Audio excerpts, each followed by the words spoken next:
We have a distinguished speaker today with us, Dr. Sunita Chandrasekhar Srinivas.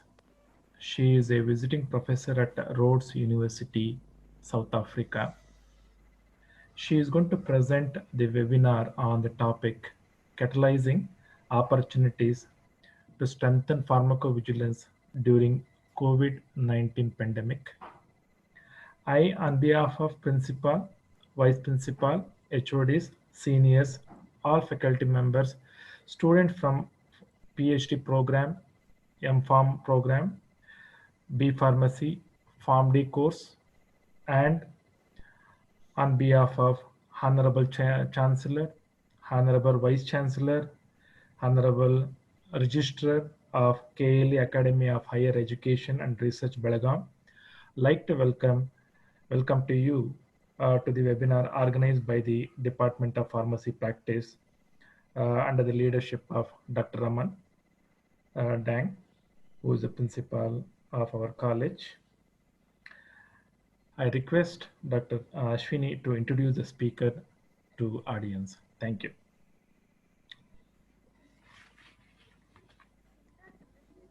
Ashwini.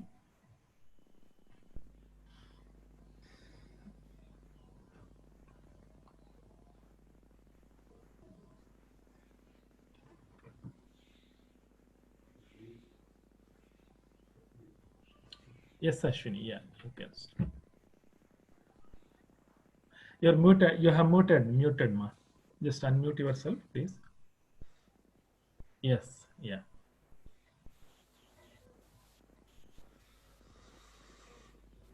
Not audible, Ashwini. Not audible. Just see whether it is connected.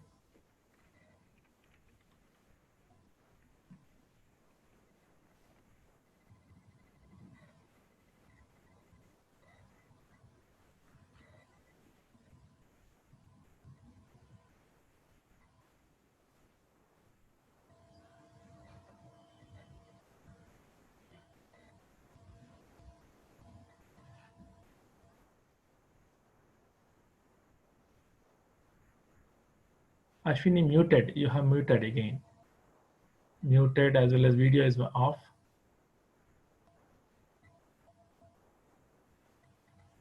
Yeah. I'll start from Rini ma'am's account, sir. No problem. No problem. Yes. Okay, sir. Thank you, sir. Thank you.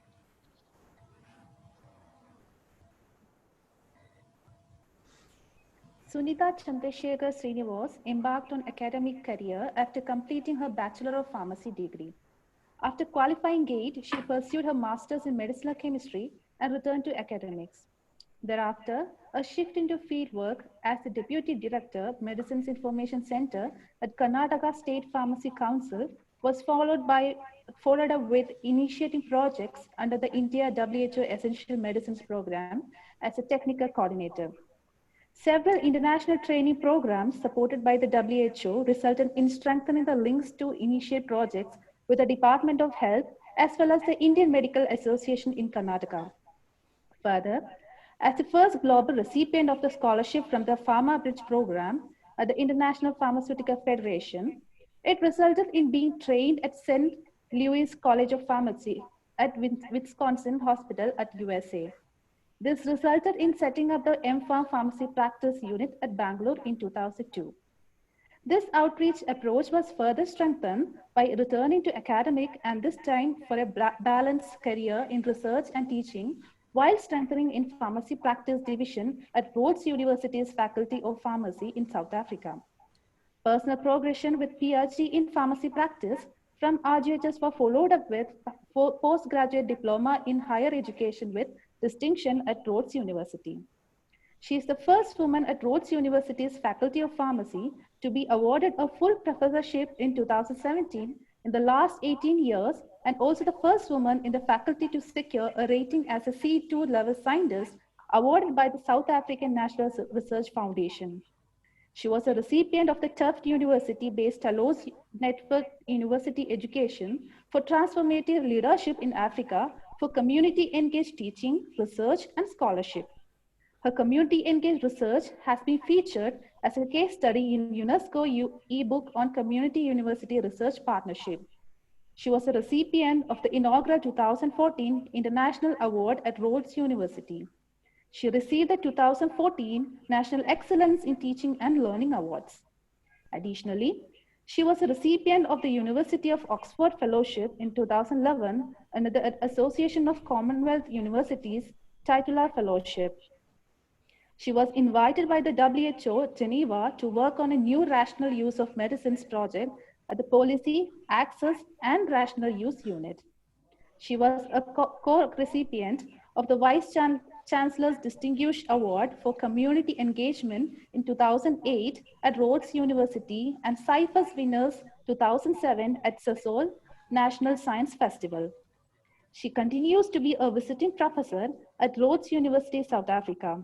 She is currently based in Mysore and is coordinating projects in the area of antimicrobial stewardship in primary healthcare centers at Karuna Trust with Pharmacy State Council for training programs for retail pharmacists and consumer groups and with international collaborators. She has worked with a local NGO on research projects in the area of children, health and well-being and rural primary healthcare practitioners. Her research and outreach interests are in following areas: community engagement, designing and implementing disease prevention, and health promotion programs for children and low literate patients, essential medicine concept, and pharmaceutical management.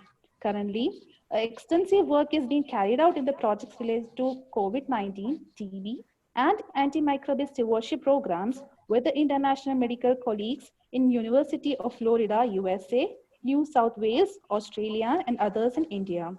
She is also one of the core group members of an international multidisciplinary COVID-19 consortium. Over to you, ma'am. Thank you. Thanks a lot, Ashwini. Much appreciated for the kind introduction. Thank you, And ma'am. good evening to all of you. And thanks very much for joining this session.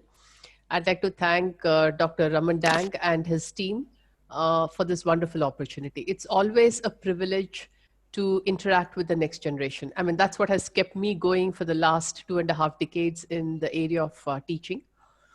One thing I've always realized is I can't claim to be teaching, because if somebody is not ready to learn, there is nothing to teach. There's no one required to teach. So I have always said that I am here to facilitate learning, because when one person is interested in knowing what is important and why is it important, and in understanding not just the what's or the what part of it, but in looking towards more into the why. Why is this important? Why do we as pharmacists need to play a role in this? Why do I as a pharmacist need to play a role in this? When we start asking those kind of questions, then I think the real learning starts, not because somebody is teaching, but because we are interested in learning. So that is my first disclaimer. I lay no claims on being a teacher or on teaching, because teaching is only possible, or facilitating learning is only possible when there are interested learners. So that's the first disclaimer. The second disclaimer is I prefer to have interactive sessions rather than a monologue, because this should, I have to rephrase it. Pharmacovigilance is not everybody's cup of tea. So it doesn't mean that just because you're not interested, you don't have to understand this. It just means that you may not be interested in this topic. You may not want to and pickle ourselves in pharmacovigilance, but understanding why is it important, I think that part of it, I hope my internet, I get a sign here, your internet connection is unstable. I hope it stands to this thing. It works. No net. Worry, madam. Yeah. So if something like that happens, I will switch computers to my son's tab. So we should just hope the internet continues. Yes. So that is one thing that I would like to have as my second disclaimer, please, because if I stop at some point and say, I would like some volunteer to just say yes or no, if nothing else, or to give what is the first thought that comes to their mind when they listen to this particular thing, then I would really like you to kindly make this interactive, because it's not just about a monologue. It's not listening to somebody who has just started this journey 2.5 decades before you are starting your journey. That's not the point. The point is making this an interactive session so that I also leave the session with as much joy as I have started the session with. So that's the second disclaimer. So we will start with this. I will share my screen, and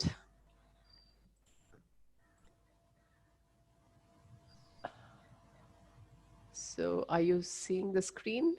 Yeah, can you please make it full slide? Yeah, I will, because at the moment Yeah, it's I'm very not clear, very seeing the clear. screen on, it's not showing me that the screen has been shared. No, And it is clear. It is clear. Only full yeah, screen. Yes, now I now can it's see it. perfect. Yes, Yeah, yes, excellent. perfect. So this is about catalyzing opportunities to strengthen pharmacovigilance during COVID-19 pandemic. So we keep hearing two things consistently. One, the challenges of COVID. Secondly, the opportunities from COVID, because a challenge will remain a challenge only when you start creating it as opportunities. So that's the first thing. So objectives, we have, I mean, possibly in your 5th and 6th year of pharmacy practice, you have looked at pharmacovigilance. And what I would like to do here is take a step back and look at how does pharmacovigilance fit into the bigger picture of access to medicines, safety of medicines, and efficacy of medicines? Because those are the three keywords when it comes to the WHO's Essential Medicines Program. So, and why do I talk about WHO? The reason is very simple. It's a United Nations body to start with. It is supposed to be a neutral body. But more important, every year during the month of May, the Minister of Health from all the 190 plus countries, as well as their core representatives, reach Geneva. And that is where all the health resolutions are made. So once they make resolutions, once they accept at a global level what they will be doing with respect to the policies, they come back and all the national level health policies then get framed according to that. So WHO does not mean it is some a policy making body sitting in Geneva and we don't have to pay attention. The reason we have to pay attention is because whatever happens in the World Health Assembly in WHO every year translates itself into our national policies, national health policies. And those national health policies, one way or the other, guides the policies in each state. So as much as health is a state subject, meaning the way health is treated in Karnataka will not be the way the subject of health is treated in Kerala, or not the way it is treated in Uttar Pradesh. So all of these differences happen because it's a state subject. So that's the reason I keep going back to WHO. The second thing is to identify the therapeutic challenges in treating COVID-19.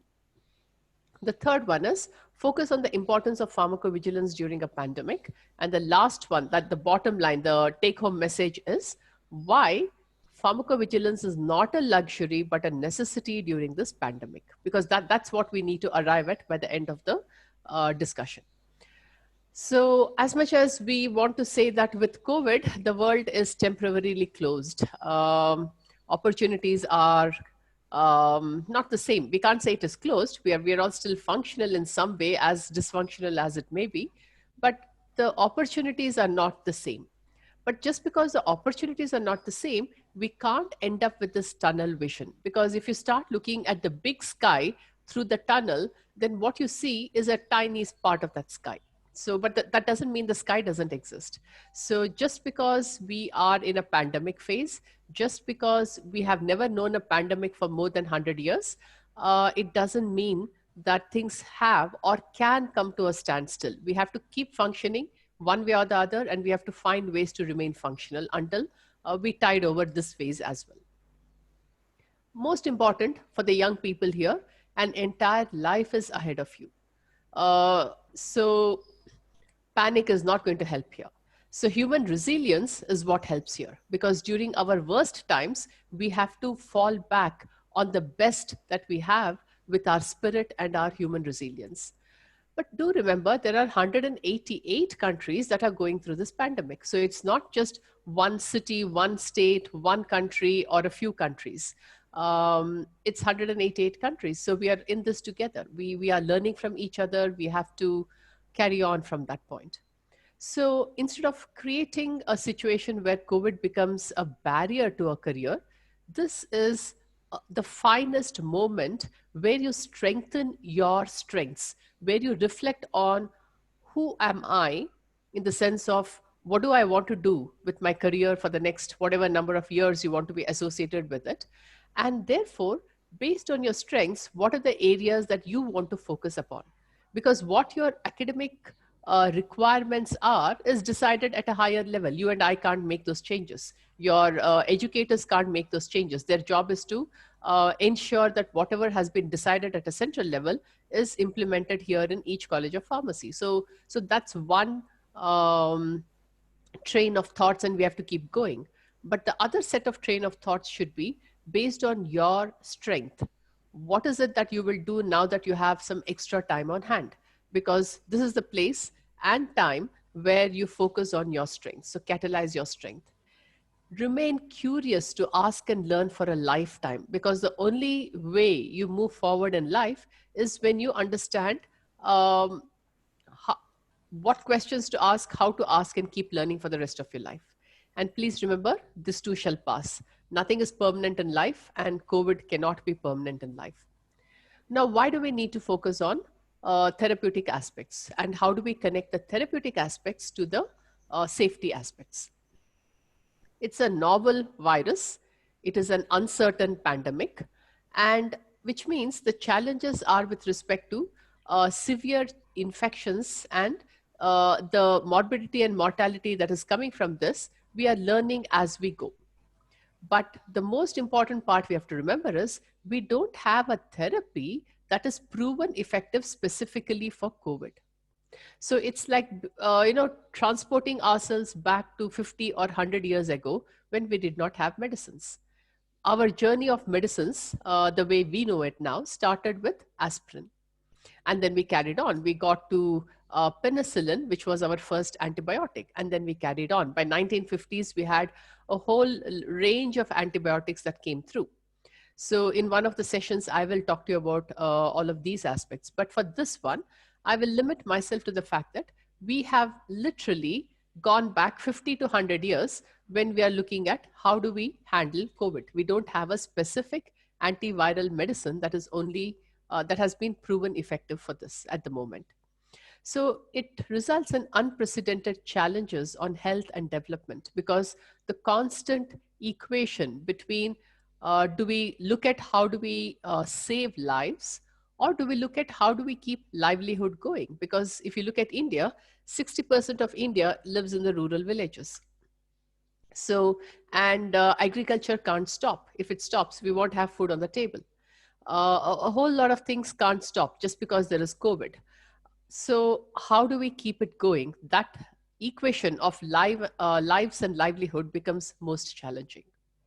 So in this extraordinary race that we are running, we have limited data on efficacy and associated adverse effects for the medications that we are currently using, because the currently used medicines are all repurposed medicines. So whether it is hydroxychloroquine, whether it is hydroxychloroquine with azithromycin, whatever it is that we are using symptomatically to carry forward, it is all a trial and error method, and we have limited data on the efficacy, but we have even less data on its adverse effects when used to treat COVID. So it's a slow process, but quitting won't speed it up. So we have to carry forward. Now what we are doing is we are stepping back to see the bigger picture. So here I would like some volunteers, please. And at this point, it's very simple volunteering. It's just to hear your voices. I just want to know whether a part of your curriculum, do you look at WHO's access to medicines concept? Is it something that you have heard about because it's in your curriculum, or it is because it's your area of interest? Is it something that you're aware of? Yes or no?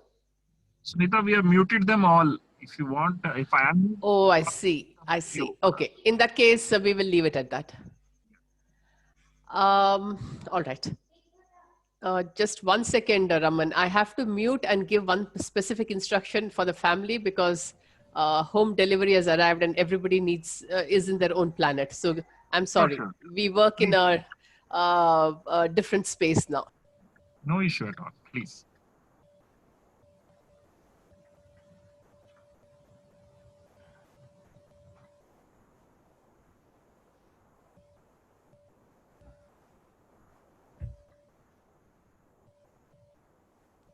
Apologies.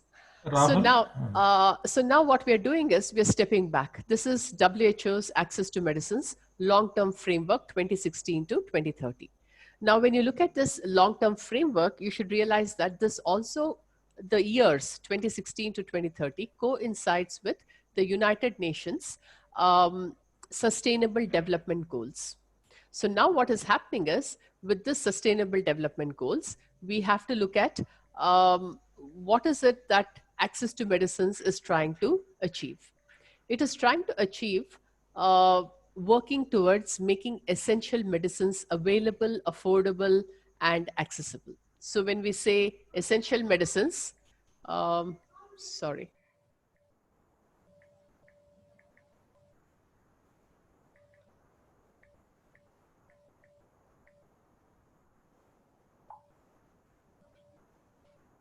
Sorry. So this is a space of making sure that medicines are available, affordable, and accessible. And it also coincides with the Sustainable Development Goals. So I would have liked to have asked if the audience is, the students are aware of Sustainable Development Goals, but assuming that I just need to talk about it, I will just step back and talk about how did we reach these Sustainable Development Goals. So if you look at it, we looked at the declaration of Alma Ata from the year 1977, where Alma Ata is the name of a place in Russia. The global leaders met there, and then they had to look at what is it that they need to do towards health for all. By the year 2000, we realized that health for all is an unachievable goal. So we have to have specific goals under health to make it happen. So the leaders realized that we have to have specific goals, and they called it the Millennium Development Goals. So from the year 2000 to 2015, what was guiding the whole United Nations related countries, more than 190 countries in the world, is working towards Millennium Development Goals. Now, Millennium Development Goals, we made some achievements and there were lots of failures. So what we are currently working towards are the Sustainable Development Goals. And this is something as healthcare professionals, we should be aware of. We don't have a choice here. It's not a nice to know topic. It's a should know topic. And under the Sustainable Development Goals, the SDG 3, the third one, is related to health. And that is the one that we should be aware of. So I would really strongly advise the younger generation to please look at what is the Sustainable Development Goal 3 and which aspects of that is important. So these are the two parallel pictures where WHO's access to medicines and Sustainable Development Goals are working towards making things happen globally. Now we'll take another look at the global view. So if you look at what happens with respect to this particular document, so wherever I have given the names of documents, I've also given you the URL so that you can go and click on that and just take a look at the executive summary of these documents. You're not required to see any more than that. But when you look at this specific one, it comes from the United Nations, which is a consolidated list of products whose consumption and or sale have been banned, withdrawn, severely restricted, or not approved by governments. What I would like to urge you to think is, we have this kind of a document. It's not like we don't have information on what is happening in the rest of the world and what has been banned. What you will find in this document is definitely DDT. But take a look at India's program. Now I'm still talking about chemicals. I will get to drugs or medicines in a minute.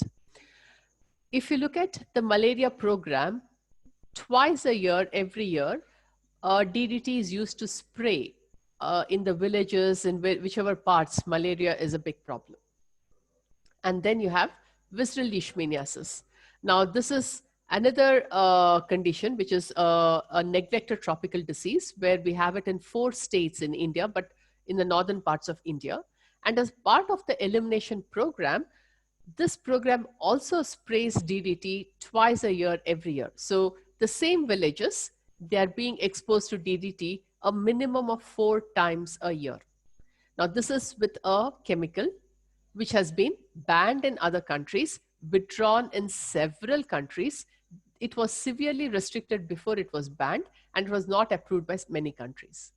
So this is where we are. So we have access to information, but we continue to do our thing. So if the world goes in one path, sometimes in India, we chose to go in a completely opposite path, and you don't know what is the answer to that. If everybody says don't use DDT and they ban it, and then we continue using it for 2 very important programs, which takes away lives. And what is even more important with the visceral leishmaniasis is the fact that it is in its elimination program.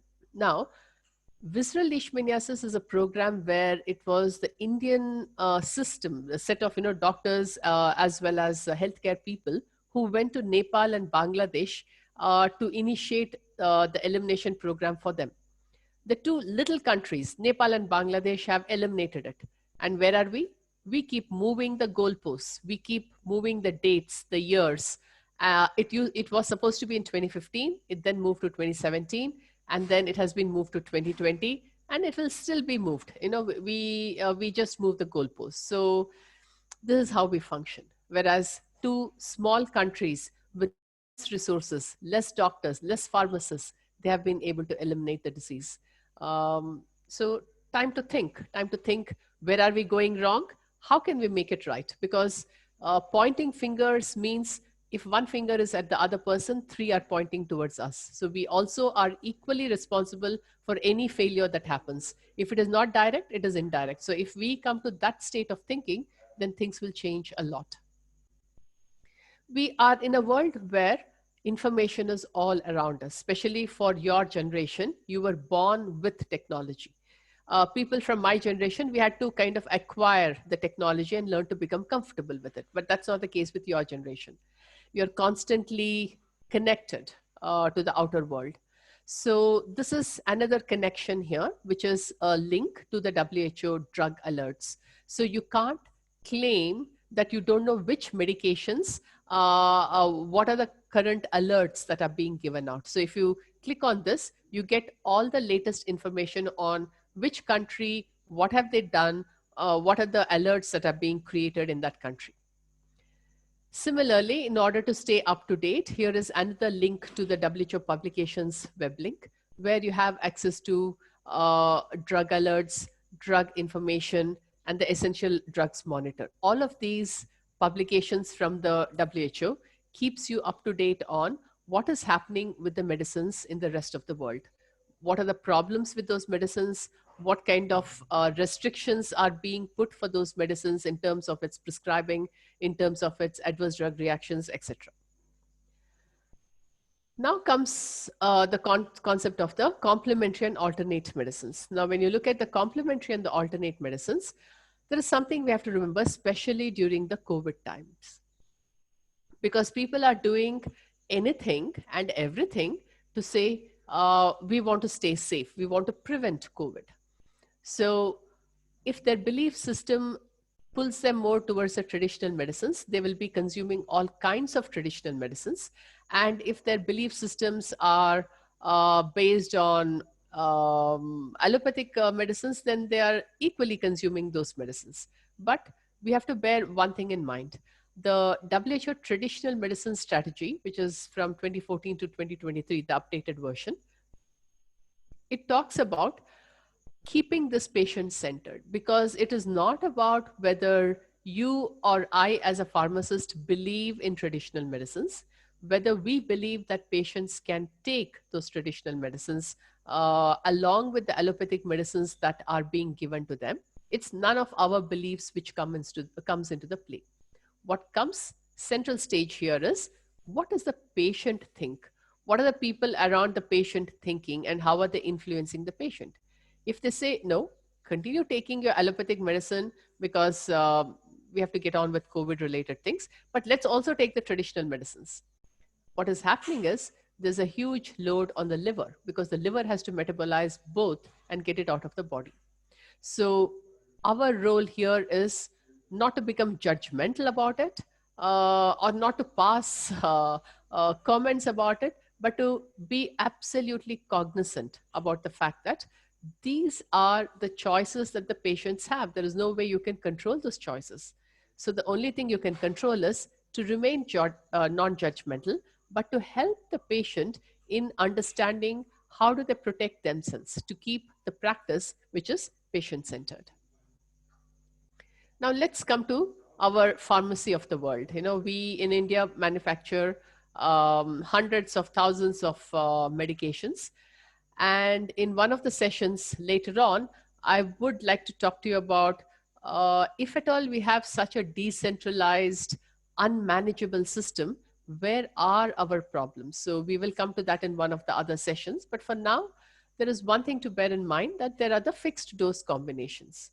So if you look at the June 2013 document from Government of India, it talks about policy guidelines for approval of fixed dose combinations in India. So it has its role. Fixed dose combinations has its role. But the problem is when patients start taking medications for their chronic conditions, patients start taking medications from traditional side because they're trying to prevent COVID. And then, God forbid, if they are tested positive and they start getting medications from the health system on top of it, here is this wonderful cocktail, which is just putting a huge pressure on the liver of the patient. So that's something to bear in mind. Now, your curriculum may have covered the WHO's International Pharmacovigilance Program, because you must be aware, if that has been covered, that this international center is based in Uppsala, which is in Sweden. And every national pharmacovigilance program consolidates their list and then sends it across to the international space, where again, for each medicine, they are combining and generating the evidence that we need. So the signals are generated there. And it also means that in India, we have the National Pharmacovigilance Program, and therefore, we are one of the top 10 countries at this moment that are providing the national reports. So the program at one point was yet to start, but now we have reached a stage where we are one of the top 10 countries that are providing adverse drug effect reports to Uppsala Monitoring Center. Now, if you look at the list of the banned medicines in India, now here is a web link. It is from the Central Drugs Standard Control Organization. So this gives you the list of banned medicines. And what we need to bear in mind here is we can ban a medicine in India only when we have our own pharmacovigilance happening. Because we cannot ban a medicine based on the adverse effects that a particular medicine causes in some other country. We have to have our own data for that. So this is an interesting link, if you have not seen it before, to just click and see what is it that we have been doing with respect to this banned list of medicines, and which are the medicines that have been banned. So let us step back for a minute and look at what is it that we want to focus on with respect to pharmacovigilance. So one thing I always say is take a step back so you can see the whole picture. But somewhere down the line, I also realized that it all depends on where you are in your career. If you are at the start of your career, like you, majority of those of you in the audience today are, you can't possibly step back because you're yet to start in that career. So it really definitely means you need to step up and be a part of the pharmacovigilance to understand why is it important to document these adverse effects? Why is it important to get the data that we need for our own country so that safe use of medicines can be practiced in our country? But to do that, there is something that you have to look into. You have to look into the fact that you can't pour from an empty cup. You can only pour from a cup that has something in it. So take care of yourself first. So whether it is emotionally looking after yourself in challenging times, whether it is developing your knowledge in terms of what is pharmacovigilance, what is happening in the world, what is happening in the India's program, how can you start contributing better to that program? All of this can happen only when you are absolutely clear about why is it important. When the why is answered, the what and the how becomes very easy to deal with. But when you're not convinced that it is important, then it's just a drag in life. You know, you feel like a puppet and you have to just get on with it. So you rather look at why is it important. So that's the bit about it. And now here, from this point onwards, I'm not going to focus on every aspect because the slides have been sent and it is meant for being circulated to whoever is keen on looking at these slides, because wherever I've given you information, the URL is right there. So you can always click on it if there is something of interest that catches your eyes. So this is first from China, because they started looking at what are the adverse drug reactions in the COVID-19 patients in China, and their hospital pharmacovigilance system was monitoring this. So they were looking at the antiviral medicines that were being prescribed to their patients during the COVID time. And they realized that the treatment scheme is still in the exploratory stage. There is very little known about the incidence of ADRs in patients with COVID-19. So that's a reason we need to put our energy into pharmacovigilance at this point. Now we are looking at hydroxychloroquine, either alone or with azithromycin. And the other thing to bear in mind is the reason I have put the quote marks here, the quotation marks here, is because these are the titles of the document and of the publications. I'm talking about all these publications are from 2020. All right, nothing that I have used in the majority of whatever I'm showing on, when they're on their own. They're all 2020 published this year. So they are the latest publications. And the link for that is here. So this talks about hydroxychloroquine and azithromycin. Are they friends and foes? We have to bear one thing in mind. At this point, not only are the trials for all of this important, this is being given as a prophylactic for hydroxychloroquine is being given as a prophylactic for healthcare professionals. In fact, I'm associated with one of these trials for doctors, nurses, pharmacists, all the way up to the cleaners in 71 primary healthcare centers that we will be starting, which is connected to Karuna Trust, which is an NGO, which is a part of the public-private partnership. And there are several aspects for which I have volunteered in this project, because all of us have a responsibility, a personal responsibility, a professional responsibility, and a collective responsibility to put our shoulders to this wheel.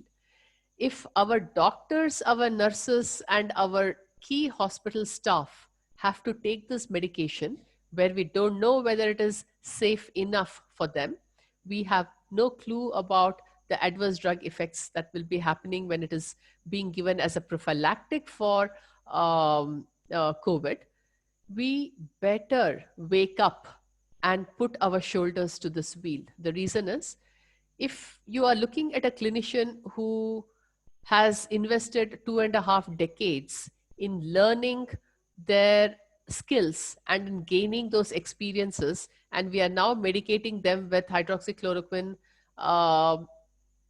we better watch it. We better be a part of this, rather than say, oh, well, whatever, because if we lose these kind of clinicians, we don't have people to quickly replace them. Experience cannot be quickly replaced. So that's the reason we need to play a role and pay absolute attention, because this is now being given to the doctors in India. There are 7,000 health professionals, I mean, not necessarily doctors, but people in the healthcare setup who are being recruited for this study in India. It has the ICMR approval, and this has started happening in a few places and will start in these 71 primary healthcare centers. Rather than feeling the anxiety about this or feeling any sense of any negative emotion, All that I feel like doing is invest whatever time I have in my hands into such projects where it means something to be a part of this bigger picture rather than to step back and be a muted spectator. I think that's one thing that we cannot, should not be doing. We can't afford it. We have to be a part of this game. While we are at this, as much as I'll be talking to you about this particular topic, I want us to just think back of what is happening with the kind of policies we are making. For example, until last week, including in Karnataka, we had told that we can't have public gatherings because during Ganesha festival, because this is COVID times. And that is the most sensible decision that we should have stood by. If the government says no public gathering, it's not because somebody wants to put a hurdle in anything, but it's because it is for the safety of public health. And what we have to remember, even more than that, because I'm talking to you about the healthcare professionals here, is tomorrow we have all these pandals put up and hundreds and thousands of people with total disregard for social distancing and use of masks, which is not a lip guard and a chin guard, but a thing that is pulled all the way up to the bridge of the nose and up to under the chin. If we have total disregard for certain things that needs to be in place, and we have more number of people coming down with COVID-19, then the real people who will pay the price for the stupidity of ours will be the essential service providers. So the police will be standing there. They will have to now, they're putting their life on line. The healthcare professionals have to treat all these people. ASHA workers have to do home visits for these people. So I don't know what we are thinking, which organ in the body we are using for thinking to say that a public gathering for a festival takes precedence over a pandemic. Do we even understand what a pandemic is? And if the public is not understanding what a pandemic is, we have no right to sit back and say, oh, well, they are so stupid, because we have also not played our role if that stupidity is so damn visible to us. If the public is not able to take responsibility for their actions, it is also because as healthcare professionals, we have not put our energy into disease prevention and health promotion. We have always put our energy into treatment of diseases, which means they feel, I have to fall sick, I have to go and get fixed. No, there are certain diseases where you don't have to fall sick in the first place. And secondly, there are diseases where if it is a pandemic, then you work with it in a very different way. You can't just take things for granted. Now we move to the next set of things. These are the off-label uses of hydroxychloroquine. So please remember that HCQ, hydroxychloroquine, these are off-label uses. What is the meaning of an off-label use? It has not been approved by any regulatory authority for the labeled use as a medication to treat COVID. So it's an off-label use. Now what is happening? We are looking at hydroxychloroquine, azithromycin, and lopinavir. So this is an example from the French network of pharmacovigilance centers, and what they did with their 120 reports of cardiac ADRs that happens when patients are on either one or a combination of these, and with the QT interval prolongation. So I've given you the web link here for this particular publication. The next one is from New York State. So with 1,438 patients who were hospitalized in New York, what was it that was happening with respect to HCQ or azithromycin in the in-hospital mortality in patients? Now, please bear in mind, teamwork means one of us can't put the K down and walk away.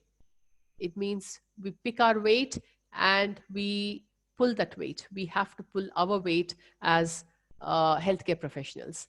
And something as a challenge to all of us, because I would never say, what are you doing? It's also about what am I doing? So we are in this together. So a collective challenge for all of us is, if we claim to be pharmacists, if we claim to be the custodians of medicine, then we better put our shoulder to the wheel for pharmacovigilance, because we cannot be a custodian of medicine if we do not put our energy to take care of the safety of that medicine. Now, this is pharmacovigilance in patients with diabetes. So take a look at what are the pulmonary adverse effects. And these are the two publications that talks about what happens when dexamethasone and methylprednisolone come under the types of steroids that significantly increase blood glucose levels in those with diabetes. And if dexamethasone is being used as a part of treatment for hospitalized patients with COVID, then what it is going to do with the blood sugar level in diabetic patients, where the side effects is going to be worse than the benefits that it gives. All of these are massive dangers. We better take care of what is happening here. So take a look at that. And here are the other links which talks about the National Program for the Prevention and Control of chronic diseases, diabetes included, and where we stand in the world with diabetes, because we are a country with one of the largest number of diabetic patients. So when we have such high challenges with respect to chronic diseases, we have to bear in mind that COVID is not fun to be with, and it's a pandemic that we are talking about. Now, this is a paper which is for Africa, but the generic aspects make sense to every country which is a developing country. And if there are more than 180 developing countries on this planet, then all of these things make sense. For example, our irrational use of medicines. When it comes to irrational use of medicines, the one thing that comes to mind very quickly is the use of azithromycin, which has come into play with COVID. Azithromycin belongs to, when I talk to you about the antimicrobial resistance in 2 sessions, specifically just for AMR, one of the sessions will deal with the WHO's classification of antibiotics into access, watch, and reserve. Now, this AWARE analysis is so we understand which are the antibiotics where the chances of resistance being developed is faster. They are classified under the watch category of medicines. Azithromycin is a watch category. It is known to have issues with respect to development of resistance fast. And now we are using azithromycin as if we didn't find any other antibiotic to give along with hydroxychloroquine. So these are some of the generic issues, poor reporting of adverse effects. This happens across 180 developing countries. And there is a need to strengthen pharmacovigilance systems. So if you look at this, there are more than 90 countries now that are taking part in the Solidarity clinical trials for COVID-19 treatments. So there's a lot going on. So take a look at this link. It will give you the link to these clinical trials. And while all of this happens, one of the most important thing is definitely pharmacovigilance.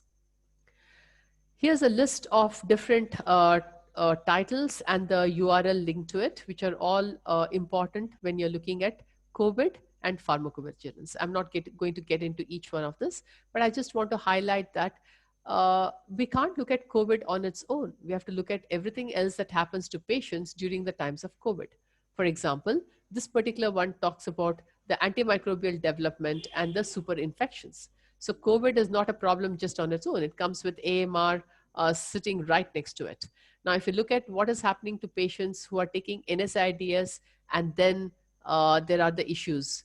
What are the issues with respect to drug-induced liver injury and COVID-19 infection? So I've just put together some of these things, which depending on your interest, you can take a look at it.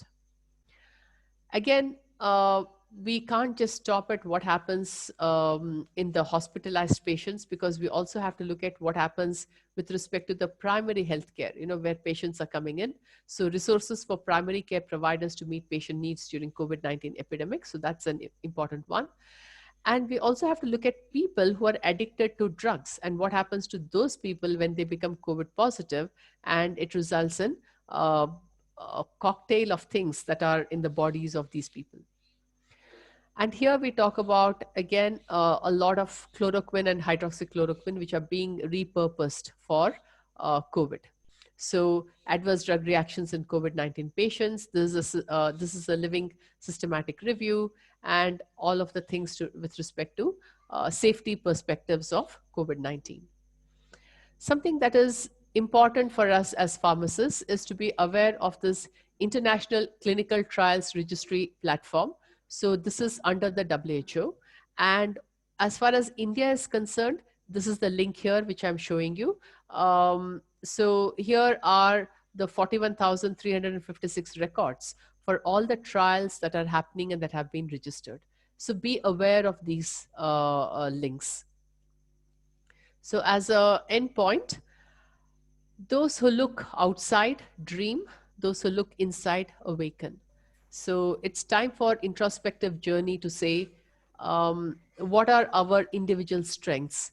Based on our strengths, how can we contribute and how can we make this just a little bit better? You know, leaving a place just a little bit better than you found it should be the whole aim of life. So it's about individual contributions. And where there's a crisis, there is also an opportunity. So nothing stands on its own. So it's always the yin yang of life. Don't walk to your workplace with just your mind in place and your heart completely secluded and segregated from it. Your heart plays a major role. When you work with something because you like it, the way you work will be completely different. So this too shall pass. When things are bad, remember, it won't always be this way. Take one day at a time. When things are good, remember, it won't always be like this. Enjoy every great moment. So this is the part of where we have interactions. And I really hope when I talk of interactions, I'm not necessarily looking for questions, because generally a question time can be a very anxiety-filled moment. I'm not necessarily looking for questions. Even if you are ready to comment about what are your take-home messages, what is the one thing that will stay with you for some time, that would also be a good one. So let us make it as interactive as we can, so you can be unmuted and you can all talk. Thank you so much. Thank you, madam. Dr. Rahul, please take up for the question and answer session. Yeah, thank you, ma'am, for the eye-opening section. So now we start with the question and answer section. So anybody having question, means please raise your hand. Please unmute yourself and you can talk.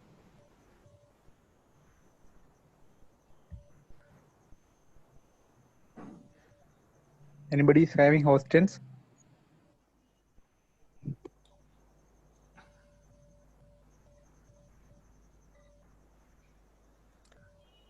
These can be comments. You like I said, question time does not mean questions necessarily. It can also be comments. It can be take-home messages.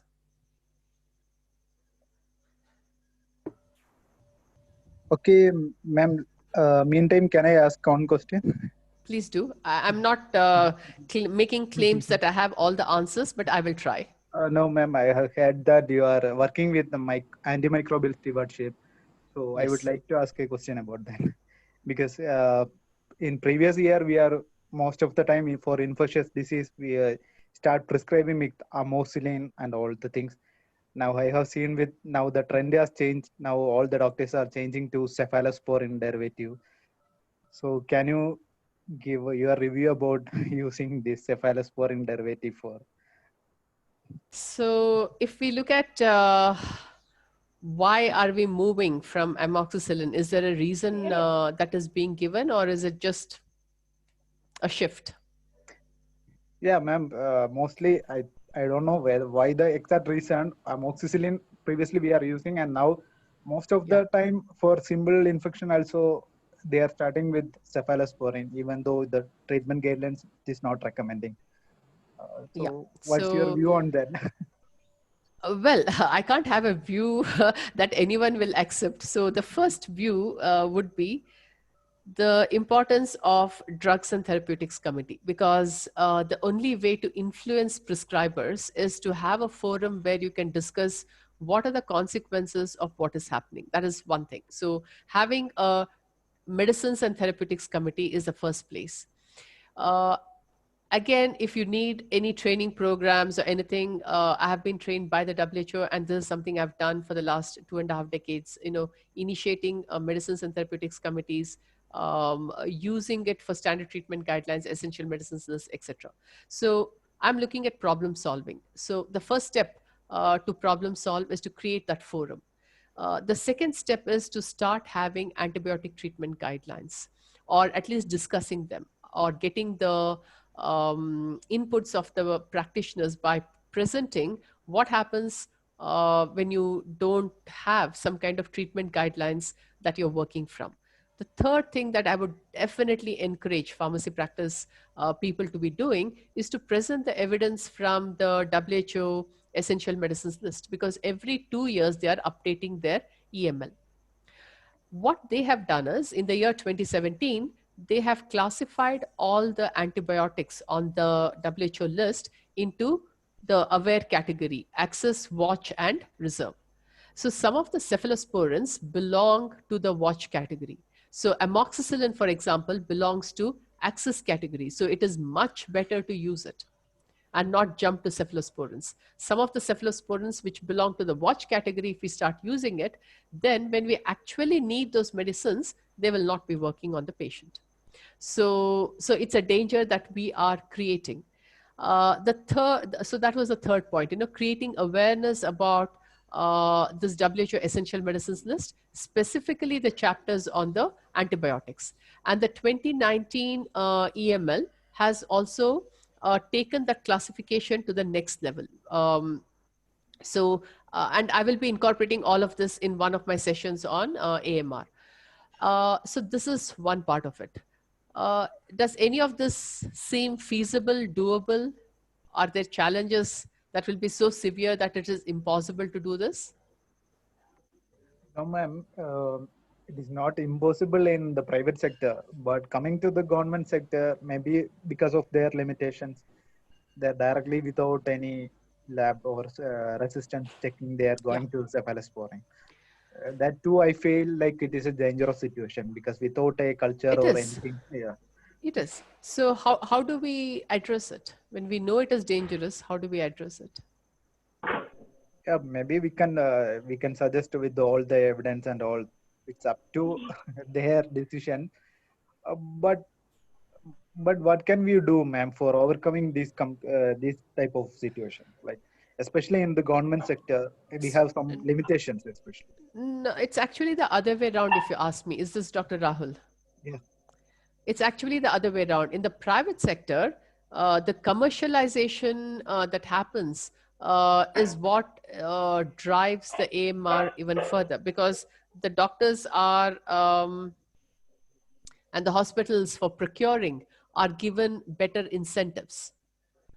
So because of that, they will make that switch. But in the government, that incentive doesn't come in that direct commercial manner. It comes because of the procurement. But in the procurement, it's not like amoxicillin is not being procured.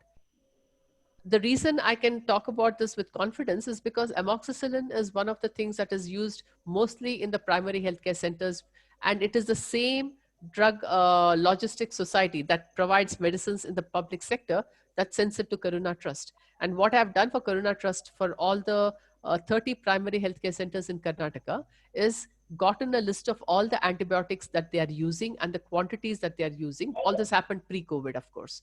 And then classified them into the access watch. Fortunately, they don't get the reserve list of antibiotics.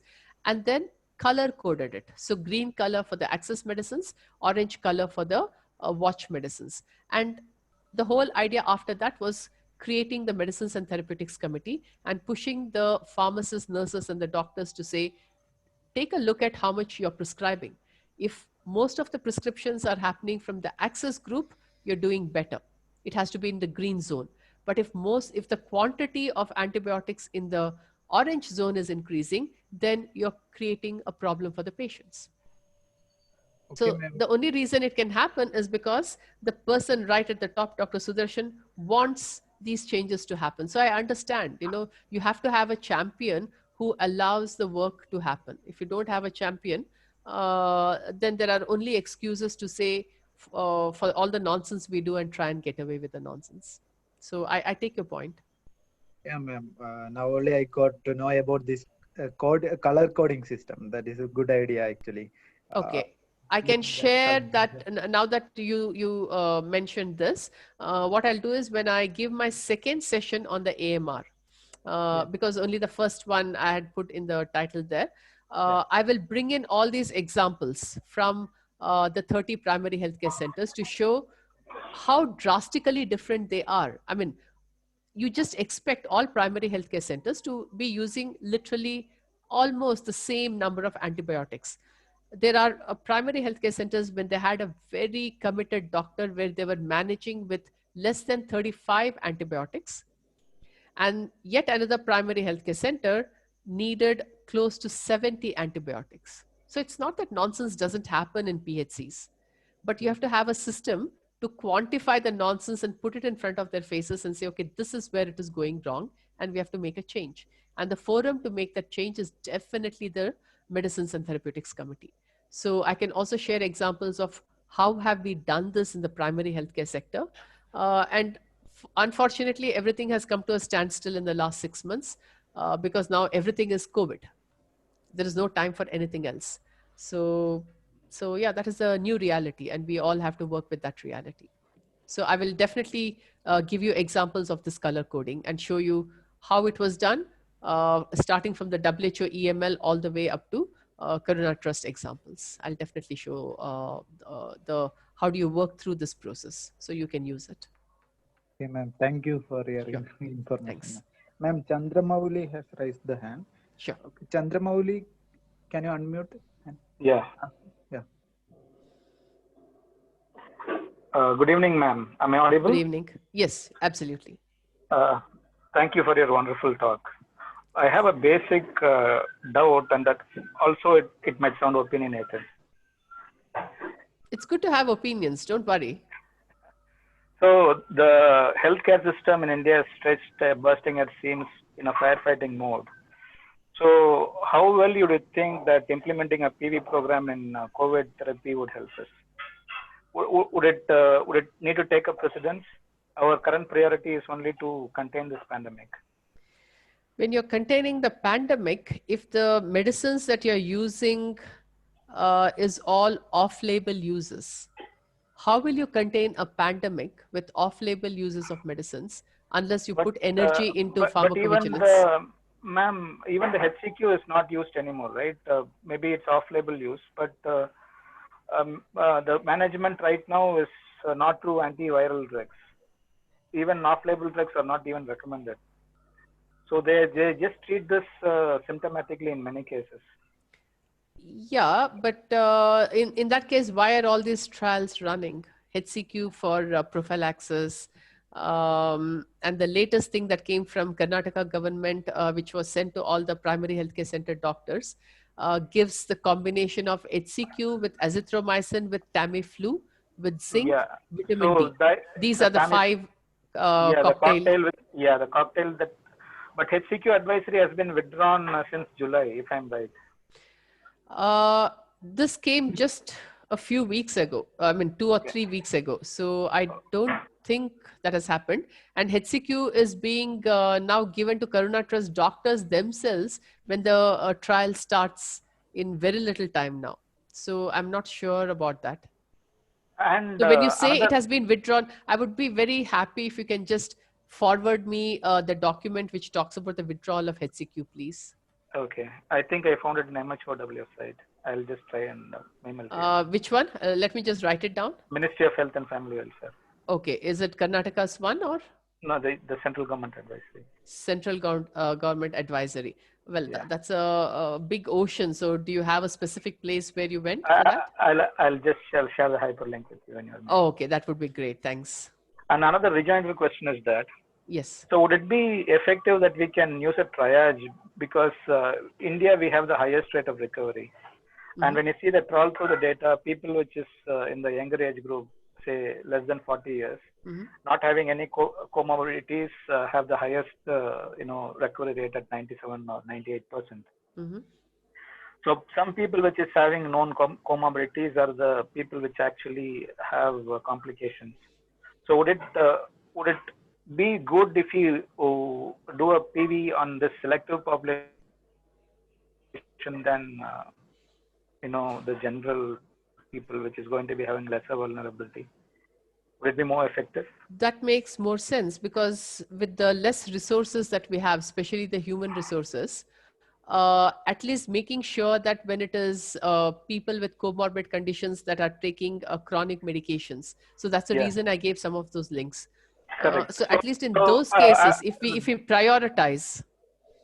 Yeah, prioritization would make much more, much more effort and sense. Absolutely.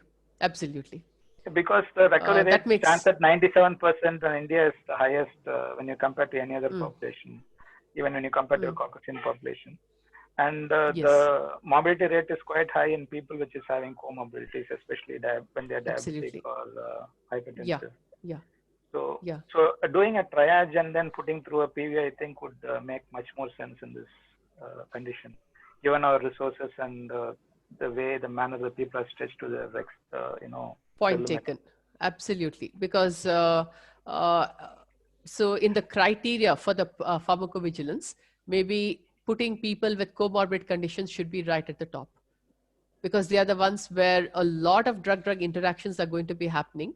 And that is where the safety needs to be monitored better. So point taken. That's a good one. Thank you. Thank you. Dr. Kiran Kumar, can you please ask the question? Good evening, Sunita madam. Good evening. Yeah, am I audible? Yes, Dr. Kiran, you're absolutely audible.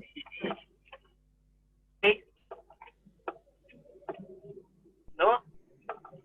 Your voice dips a bit here and there. Huh? Your voice dips No, a it bit. is, Kiran, I was working in KLE, Belgaum, I see. and I was your junior in TCP. Oh, I see. That's very nice. Yeah. Okay. So anyway, it was very nice presentation, madam. It was the Thank lead you of so the hour. much. Thank you. And actually, one thing, being a pharmacognosist, I just wanted to know one thing. When you said it is because of the combination of the traditional drugs along with the synthetic and allopathic medicines, so which makes the problem with the liver toxicity. You say that. Sorry, it's not like I say that, but we know that. Yes, please go Hello? ahead. Yes, yes, please go ahead. Yeah, that was this is a major problem actually. So because we don't know exactly who is the culprit, whether it is the herbal medicines or it is the Yes. the allopathy. But the combination definitely it has got certain effect, definitely the adverse effect. But are there many studies have been done in this aspect? I just wanted to know that. Not that I'm aware of, because now with the COVID issue, everything is new. So people are only raising the red flags, and like you say, focusing on some of the things where we can put attention. But with respect to traditional medicines, what happens is patients may not even acknowledge about it. They may be afraid to come and talk about it and to share information about it. And that's the reason I use the words remaining non-judgmental and patient-centered is extremely important, so that they have the confidence to come and say, well, I was taking that particular Siddha medicine, or I believe in Ayurveda and I take this particular Ayurvedic medicine. We have almost made it look like it is wrong to take traditional medicines, whereas we come from a country where that has been the norm for more than 5,000 years. Just because allopathy happened in the last 100 years and randomized controlled trial gives us the advantages of safety, efficacy, and other aspects that can be proven, we cannot discount what kept our ancestors alive so we could get to this stage. We have conveniently called it complementary, and at least complementary I can understand, but when we call it alternate, I find it very abusive. It's really funny. It's really funny. It's not funny. I'm not ready to laugh at this. It's wrong. It's absolutely wrong. I'm very much aware because still now there are not many works on drug interaction. Yes. Because most of the time when we take the Ayurvedic formulations, Yes. so they are a polyherbal formulation. Yeah. So because of which they contain number of herbs. So Sorry, Dr. Kiran, you're complementary to each combination. yes. Hello. Yeah, your line is it's not a very type of clear all combination. the time. Yeah, sorry, I was just traveling. I realized you're driving. Yeah. Anyway, So it's very nice to hear to you. Thank you thank you very much. so much. Thank you very much. Much appreciated.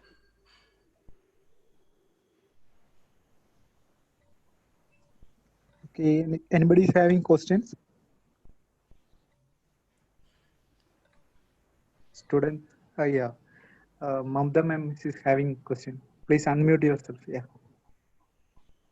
Hello, ma'am. Hi, Mamta. Hi, ma'am. It's a very nice talk to you, ma'am. Thank you. This is my second time I'm listening to your talk. Nice. When was the first time? Ma'am, in college, KLE College. Oh, in Bangalore. Okay. Yeah, right. Yes, ma'am. You have visited once when Yes, ma'am was there. Yes. So that time I have we have an interaction. Ma'am, my question is is there any relation between COVID-19 and cardiac arrest? That I'm not aware of, but it is the hydroxychloroquine and the QT interval that is what is constantly in our faces. But directly the disease itself causing cardiac issues, I'm not aware of it. Okay, ma'am, actually when COVID issue has come, the usage of hydroxychloroquine, that is availability or dispensing of hydroxychloroquine has come into the picture. But because of most of the from ADC, the pharmacist has got a news is you're not supposed to without any prescription, you're not supposed to prescribe the medications to any of the patients. They are not prescribing, but still as I heard, during this lockdown or during this COVID-19 period, most of the COVID cases have died because of the cardiac arrest. So, is there any relation, ma'am, without the usage of the hydroxychloroquine? I wouldn't know the direct answer to that. Whether the disease itself is causing a cardiac thing, that I'm not aware of it. Have you come across anything, Mamta? Have you come across any? People who have COVID history, they have got admitted with the COVID, and later I heard they had a cardiac arrest and they have passed away. So I have heard many cases like this, but I'm not sure whether the patient has taken the hydroxychloroquine during his treatment. Regarding the medication history, I was not aware, ma'am. Okay, what about, you answered that question even before I asked medication history, because I was just wondering whether they were already hypertensive or they already had other cardiac issues. So that's what, but you said the medication history, you're not aware of it. Yes, ma'am. Yes, ma'am. So it's worth doing PubMed search and seeing, that's something I would be very curious to look at. So you have given me a homework. Thank you. Thank you, ma'am. Right. It's a very nice talking to you again, ma'am. Thank you so much, Mamta. Much appreciated. It's always nice to hear feedback. And when it is positive, it's only a privilege. Thank you so much. Yes, ma'am. Thank you. I look forward to your comments after the next two and all the others that are on the way. You know, what I'll be preparing and presenting from henceforth. So yes, thanks, Mamta. Take care. Yes, ma'am.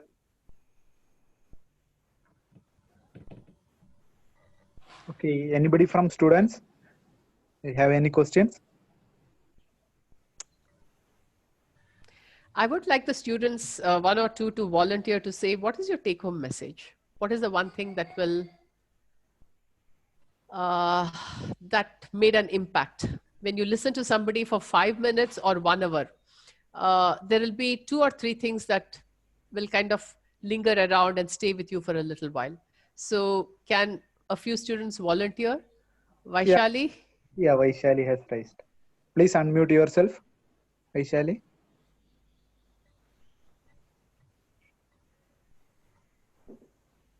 Hello.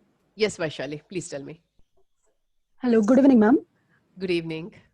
Ma'am, it was a very nice presentation, Thank you. and I like your way of talking. You're explaining very good. You're Thank you. explaining very good.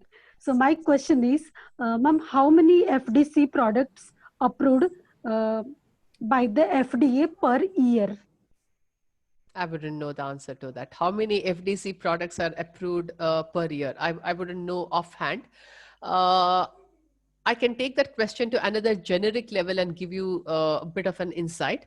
India is the only country where the molecule requires approval at a central level when it comes on its own. For example, let us take amoxicillin, for example. So when Okay. amoxicillin enters India for the first time, that is the time it needs approval from the Drugs Controller of India.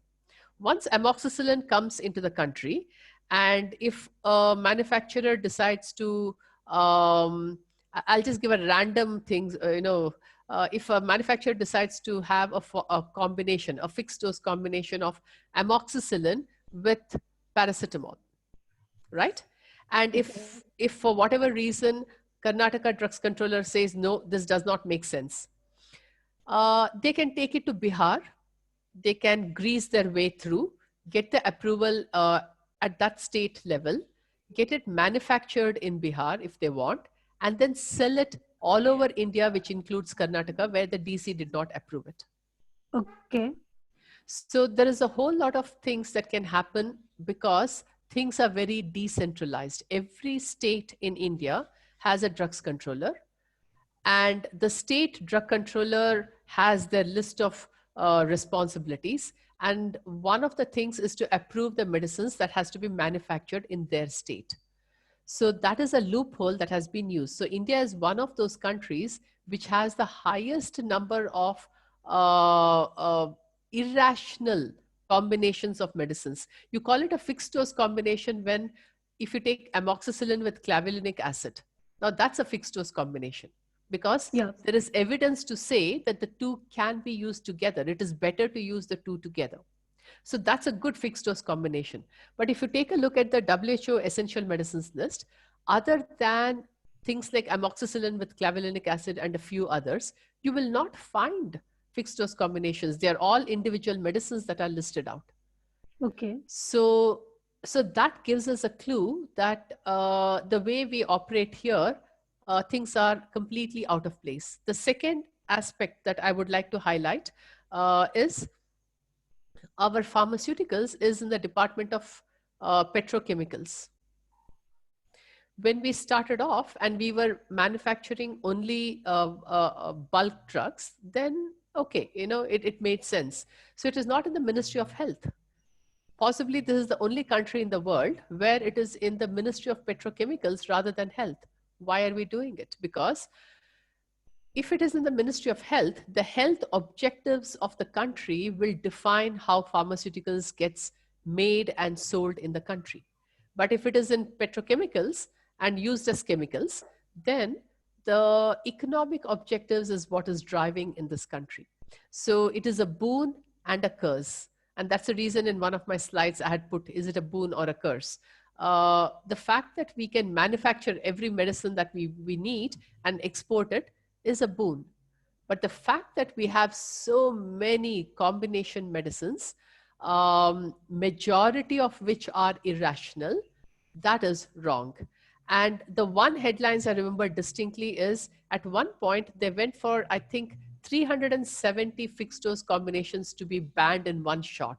So I was wondering, why would you take so long in the drug control department to reach 370 medicines that needs to be banned in one shot?